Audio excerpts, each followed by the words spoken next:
Governo halo revogação do decreto-lei regime jurídico da parceria público-privada serviço diagnóstico nia. E a reunião com Conselho de Ministros quarta aprova o projeto de decreto-lei e apresenta o ministro de Finanças Santina Cardoso para revogação do decreto-lei número Rua para Rua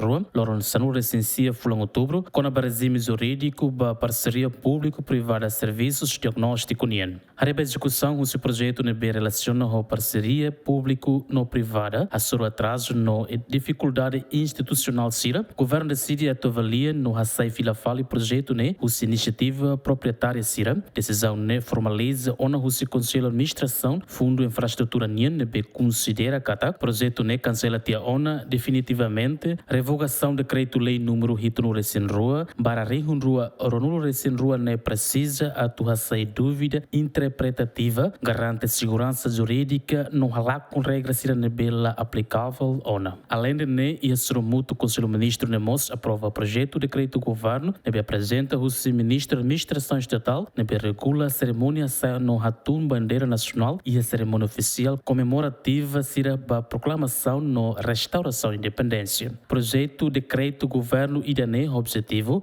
estabelece sistematicamente normas para a cerimônia no Hatum Bandeira Nacional, onde garante a execução com dignidade, rigor na uniformidade durante a cerimônia